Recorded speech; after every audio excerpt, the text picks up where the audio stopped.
राज्यामध्ये कायदा आणि सुव्यवस्थेचे धिंडवडे निघालेले आहेत.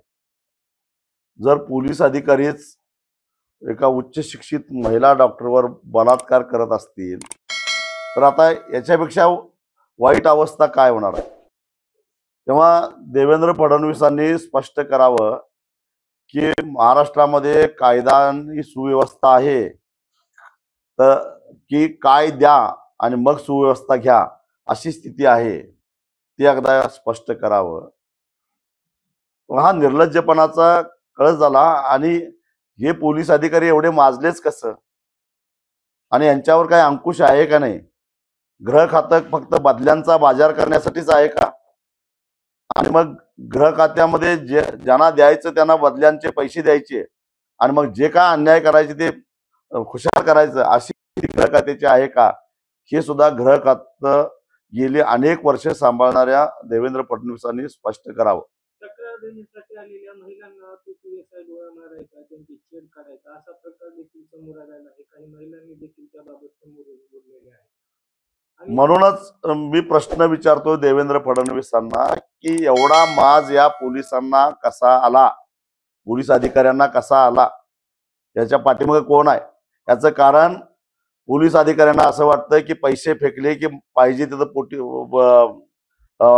पोस्टिंग मिळतं आणि आपल्याला विचारणारं कोणी नाही, कारण पैसे पोस्टिंग देणाराच मिंद्यात असतो. मग काही गैरव्यवहार करायला, गैरकृत्य करायला ते निर्डावतात आणि म्हणून कुठेतरी आर्थिक शिस्त लागली पाहिजे. कर्जमाफीवरून अजित पवारांच्या सभेमध्ये शेतकऱ्यांनी गोंधळ घातलेला आहे. कुठे शेतकऱ्याचा संयम तुटतो वाटेल? त्याला जबाबदार सरकारच आहे. सरकारनं शेतकऱ्याला अक्षरशः वाऱ्यावर सोडलेला आहे. दिवाळीपूर्वी शेतकऱ्याला गोड बातमी मिळेल असं सांगितलं. गोड बातमी काय? तर ऐन दिवाळीत शेतकऱ्यांनी आत्महत्या केल्या, ही गोड बातमी. शेतकऱ्याला काळी दिवाळी करावी लागली, ही गोड बातमी. शेतकऱ्याला खरडा भाकरी खाऊन अधिकाऱ्यांच्या आणि नेत्यांच्या दारासमोर आंदोलन करावं लागलं, ही गोड बातमी. कुठं नेऊन ठेवलाय महाराष्ट्र आमचा? खरं तर शेतकऱ्याचा हक्क होता. काय मागितलं होतं शेतकऱ्यांना? निसर्गानं सगळं ओरबाडून नेलं, काही अंशी दिलासा द्या, एवढीच मागणी होती शेतकऱ्याची. पण त्याच्या जखमेवर मीठ चोळण्याचं काम केलेलं आहे. शेतकरी माफ करणार नाही.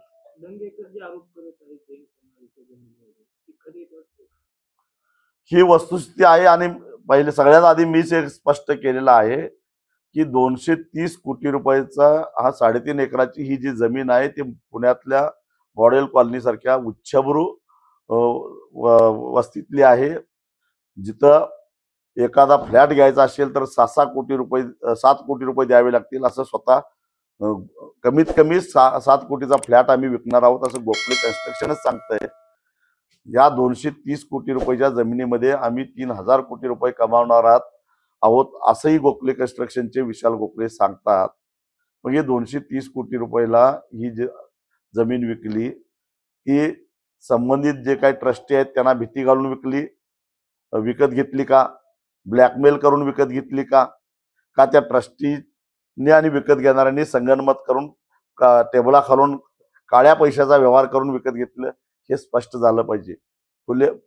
पुणे हे विद्येचं माहेरघर आहे. याच पुण्यामध्ये महात्मा फुले, सावित्रीबाई फुले, त्याचबरोबर महर्षी कर्वे, विठ्ठलरामजी शिंदे, टिळक, आगरकर, गोखले यांनी गोरगरिबांच्या पोरांना शिक्षण घेता यावं म्हणून पायाला चिंध्या बांधून वनवन फिरून देणग्या गोळा केल्या, शिक्षण संस्था उभा केल्या, गोरगरिबांची पोरं शिकण्यासाठी संध्या निर्माण केल्या.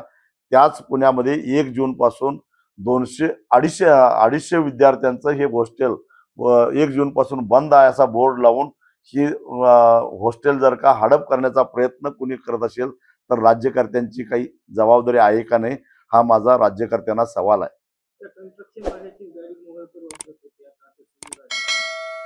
हो, हेही स्पष्ट झालेलं आहे आणि ते म्हणतात की मी त्याचा भागीदार होतो, हेही त्यांनी कबूल केलेलं आहे. यावरून केवळ मोहोळ नाहीत, मोहोळ हे फक्त वर्ण दिसत आहेत, मोहोळच्या पाठीमागे अजून कोण आहेत, दिल्लीतले आहेत का मुंबईतले आहेत, हेही महाराष्ट्राला कळालं पाहिजे.